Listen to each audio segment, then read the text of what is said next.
రష్యాలో ఎన్ని రోజులు MBBS studies, hostel life, freezing cold అన్ని ఫేస్ చేసి ఫైనల్ ఇండియాకి రిటర్న్ అవుతున్న టైం వచ్చేసింది. కానీ నాకు ఇది ఒక స్పెషల్ ఫ్లైట్ జర్నీ, ఎందుకంటే రష్యా నుంచి ఇండియాకి ఇదే నా ఫస్ట్ టైం ఫ్లైట్ ఎక్స్పీరియన్స్. ఇప్పుడు గేట్ నెంబర్ 1 కి వెళ్ళాలి. మనకి 1 అవర్ టైం ఉంది. ఎయిర్పోర్ట్ లో ఏం జరిగింది, ఫ్లైట్ జర్నీ ఎలా ఉంది, ఫుడ్ ఎలా ఉంది, అండ్ మోస్ట్ ఇంపార్టెంట్ రష్యా నుంచి ఇండియాకి వచ్చిన తర్వాత ఫీలింగ్ ఎలా ఉంది. సో గైస్, సీట్ బెల్ట్స్ కట్టుకోండి, ఫ్లైట్ టేక్ ఆఫ్ అవబోతుంది. Let's start this crazy flight journey Russia to India.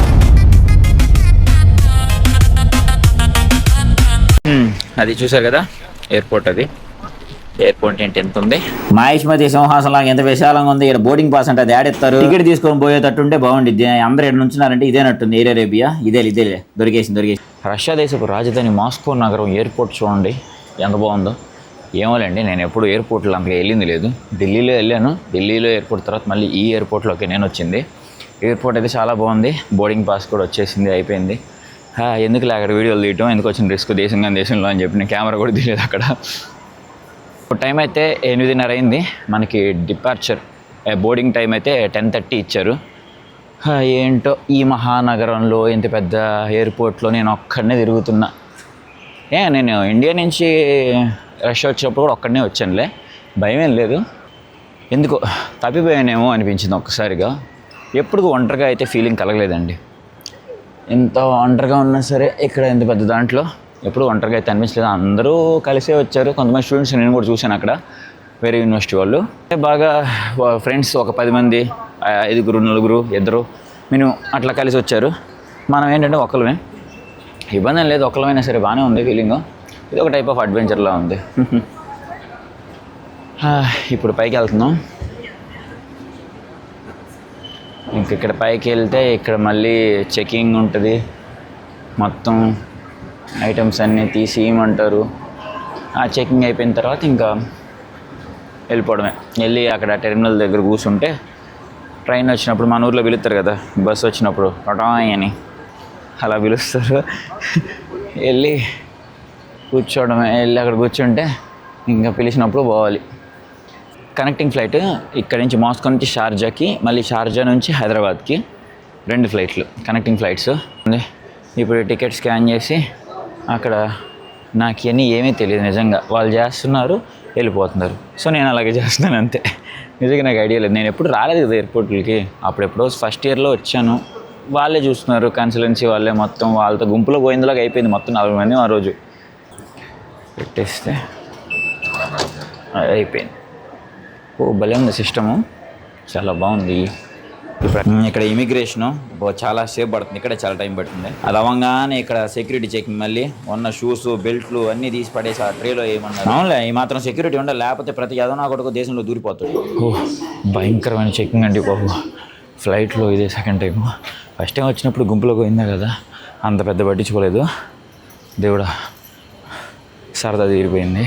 అంతసేపు ఇమిగ్రేషన్ కాడ నుంచి అని మళ్ళీ తర్వాత సెక్యూరిటీ చెకింగ్. మొత్తానికి వెళ్తున్నాను.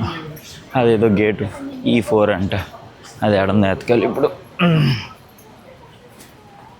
దేశంలో ఎందుకు తిరగడం, కమ్మగా 6 సంవత్సరాలు అక్కడే ఉండిపోతే బెటరు. 6 సంవత్సరాల తర్వాత మళ్ళీ లాస్ట్లో అందరితో కలిసి వచ్చాం. అందరితోనే కలిసి వెళ్ళిపోతే బాగుంటుంది. అమ్మో, నేను ఇంకెప్పుడు రాను. ఇదేంట్రా బాబు, ట్రైను, ఫ్లైటు, ఈ చెక్కింగు, దేవుడా వద్దు. నేను మా ఫ్యామిలీని కలవడానికి నేను ఎంత కష్టపడి వెళ్తున్నాను నాకు ఇప్పుడే తెలిసింది. ఏందో వచ్చిన కాడి నుంచి నడుస్తానే ఉన్నాను. ఎట్టాగే నడుచుకుంటా మా ఊరు కూడా పోయేటట్టున్నా. ఇంకెందరూ నడవాలరా, యాడ్రా యమానము. అది ప్రతి దగ్గర లైన్ లేకుండా ఏదీ లేదు. నేను ఇంకా బాగున్నా 3rd ఇయర్లో, ఇదే లాస్ట్. ఇంకా మళ్ళీ 6th ఇయర్లో నలుగురితో కలిసి వచ్చి నలుగురితోనే కలిసి వెళ్దాం. ఎందుకు వచ్చిన గోల. ఇది చూడండి, మళ్ళీ ఇక్కడ లైన్ ఉంది. ఇదేంది ఫ్లైట్, మనకి సినిమాల్లో ఏమో మహేష్ బాబు వీళ్ళందరూ ఫ్లైట్ అట్లా వచ్చింది నడుచుకుంటే వీళ్ళు ఎక్కుతారు కదా, ఇదేంది ఇది ఇట్లా అందరు కలిసిపోతున్నారు. అవి ప్రైవేట్ ఫ్లైట్లు ఏమోలే, మనకేం తెలుసు. విమానంలోకి వెళ్ళేటప్పుడు ఎక్సైట్మెంట్ మామూలు లేదు. ఓహో, ఈ గ్యాప్ ఏంటి, వచ్చాం. టికెట్ ఎంతమంది, 7D అంట. Well, thank you. ఓహో, వచ్చాం.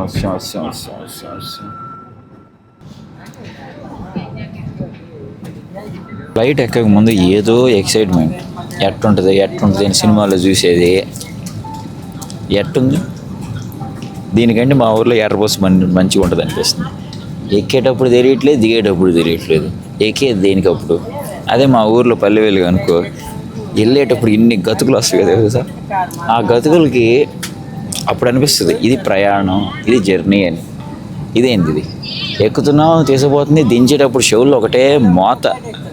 నేను రాను, నేను మళ్ళీ 6 సంవత్సరాలు అయిపోయినాకే వస్తాను. లేకపోతే ఇదేం కావాలి చెప్పండి. సరదాగా అంటున్నానండి. ఈ ఫ్లైట్ దాకా రావడానికి, ఈ సీట్లో కూర్చోడానికి ఒక మినీ యుద్ధమే చేయాల్సి వస్తుంది బయట. నేను ఎక్స్పెక్ట్ చేయలేదు ఎంత యుద్ధం చేయాల్సి వస్తుంది. సినిమాల్లో హీరోలు ఏందో ఆడ ఫ్లైట్ పోతూ ఉంటుంది, ఇంట్లో కార్ వేసుకొని బయలుదేరుతాడు, హీరోయిన్ ఫ్లైట్లో ఉంటుంది. సింగం సినిమాలు కూడా అంతే. మరి ఇదేంది మాకేంది ఇది గోలైంది. సరేలే, సినిమాకి రియాలిటీకి అదే డిఫరెన్స్ ఏమో. మొత్తానికి సీట్ దాకా వచ్చేసరికి ప్రాణం ఊపిరి 2 గాలిలోనే గెలిచిపోయేటట్టు నేను గాలిలో ఎగిరేలేకి. సీట్లు ఆడెవడో బాగా వేసినట్టున్నాడు. కరెక్ట్గా పక్కన తెలుగు వాళ్ళని వేశారు. ఫ్లైట్ మొత్తం ఎక్కే ముందాక అనుకున్నాం అక్కడే పోతున్నాను. పక్కన తెలుగు వాళ్ళు ఉంటే ఇంకా చాలు వెళ్ళిపోవచ్చు. ఇంకా ఫ్లైట్ దిగిందాక ఇబ్బంది లేదు. విండో సీట్ అంటారు. ఆడ విండో ఎంత ఉంది దాంట్లో నుంచి ఏం కనపడిద్దో.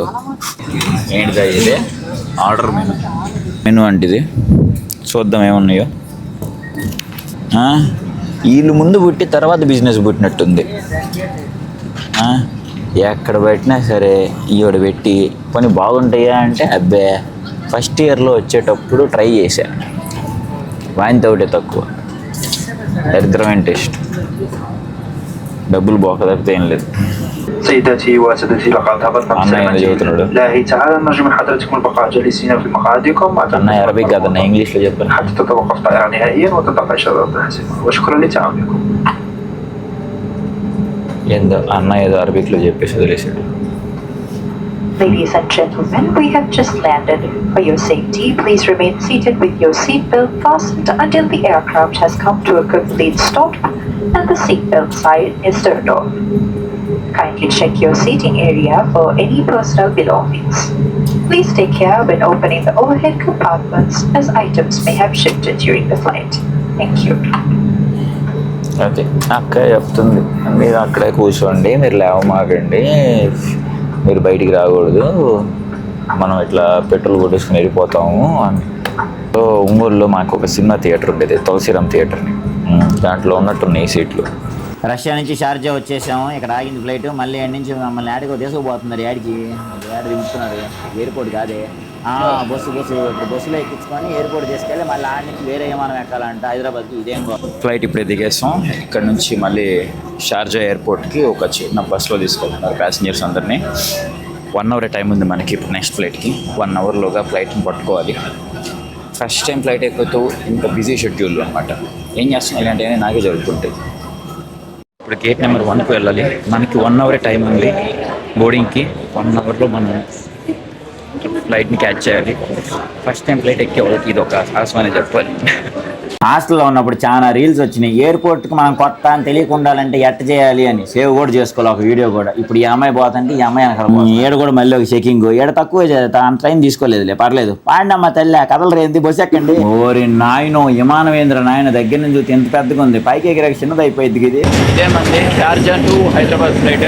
ఇదేంది పొగలు వస్తున్నాయి, ఏమైనా అయిద్దా ఏం తెల్ల ఏంద్రా పొగలు వస్తున్నాయి ఏంద్రా. ఇది ఏసీ ఇదేందో తిండి ఏదో పెట్టారు. ఫస్ట్ ఫ్లైట్ లో పెట్టారు, తర్వాత ఫ్లైట్ లో పెట్టారు. శనగల కూరనో పరోటా ఇచ్చారు, తిన్నాం. ఏందో ఎవడన్నా పరోటాకి శనగల కూరకి స్పూన్తో తింటాడా, స్పూన్లు ఇచ్చారు. ఎవరు ఇదే పర్లేదులే, బాగానే ఉందిలే టేస్ట్. ఎంత పెట్టాడు ఏమో. ఈ వాటర్ బాటిల్ ఎంత పెద్దది ఎందుకురా నాయన ఇచ్చారు, ఇంకా అతి చిన్న దిగిపోయారు. బస్సులో ఆపినట్టు ఫ్లైట్లో కూడా లైట్లు ఆపుతున్నారే నైట్ అయితే. ఇల్లు కరెంట్ బిల్లు వచ్చిద్దనేమోలే. మొత్తానికి హైదరాబాద్ వచ్చేసినట్టుంది. అంతా వెలుగుతున్నాయి. ఏందో కింద దిగుతున్నాం. కింద ఎదిగేటప్పుడు ఒకటే చెవుల్లో పోటు. ఏమి నిర్మాణమో ఏమో. వచ్చేసాంరా మామో హైదరాబాదు. అబ్బా అబ్బా అబ్బా అబ్బా భలే ఉంది. ఎంత ఎయిర్పోర్ట్లు బాగున్నా సరే మా ఇండియా ఎయిర్పోర్టే బాగుంది. నాకేందో జనాలు మాట్లాడేదంతా నాకు అర్థమైపోతుంది. చాలా దినాలు అయిపోయింది అబ్బా ఇంగ్లీష్ పదాలు చూసి. ఆడ ఇంగ్లీషే ఉండదు. రై రై రారా. ఓ మోడీ తాత నమస్తే నమస్తే నమస్తే. చాలా దినాలు అయిపోయింది అబ్బాయి అని చూసా. అదేందో డిసీజ్ వస్తుందంట ఎబోలా అని, దానికి సంబంధించి మీరు ఆ కంట్రీలకి ఏమైనా వెళ్ళొచ్చారా లేదా అని చెప్పి ఎంక్వైరీ. మాకు సంబంధం లేదయ్యా ఎబోలాలు ఆఫ్రికా కంట్రీలతో, మేము వెళ్ళొచ్చింది రష్యా. సో ఫైనల్లీ పుణ్యభూమి నా దేశం నమో నమామి, ధన్యభూమి నా దేశం సదా స్మరామి, నా జన్మభూమి. చాలా దినాలు అయిపోతుంది నా భూమిని చూసా. ఓకే మొత్తానికి వచ్చేసాం. ఇదండి రష్యా సిమ్ కూడా తీసాం. ఇంకా 2 నెలల దాకా దీంతో పని లేదు. మళ్ళీ 2 తర్వాత మళ్ళీ వేద్దాంలే తర్వాత. ముందు రష్యా గురించి అసలు ఏమీ గుర్తు రాకూడదు అనమాట. ఇండియాలో ఉన్న ఈ కొన్ని రోజులు, ఈ 2 నెలలు అంతే సేఫ్గా, చాలా సెక్యూర్గా, స్మూత్గా జరిగిపోయిన జర్నీ అంతా. ఇండియాకి రాగానే ఆటోమేటిక్ ఇండియన్ వైబ్స్ అట్లా వచ్చేస్తాయి అనమాట. ఈ జాకెట్లు ఇవన్నీ వేసుకోబుద్ది కాదు ఇంకా. సరే అయితే మొహం చూసారు ఎట్లా అయిపోయిందో, ఎవరో ఒక 10 మంది మొహం చూసారు ఎట్లా అయిపోయిందో, ఎవరో ఒక 10 మంది కలిసి కొట్టినట్టు. తిండి లేదు, నిద్ర లేదు, చక్కగా పోయి ఒక స్లీప్ వేసుకున్నాం ఇంటికి వెళ్ళి. మళ్ళీ ఎక్కడి నుంచి ఒంగోలుకి వెళ్ళాలిగా, హైదరాబాదే కదా ఇది. మళ్ళీ హైదరాబాద్ నుంచి ఒంగోలుకి ప్రయాణం. సరే మరి అయితే వీడియో, మరి ఈ జర్నీ మొత్తం చాలా కష్టపడి రికార్డ్ చేశాను. మీకు ఒకవేళ వీడియో నచ్చినట్టు ఉంటే కనుక ఒక లైక్ చేసుకొని సబ్స్క్రైబ్ చేసుకొని మాత్రం మర్చిపోకండి. సరే మరి అయితే జై హింద్.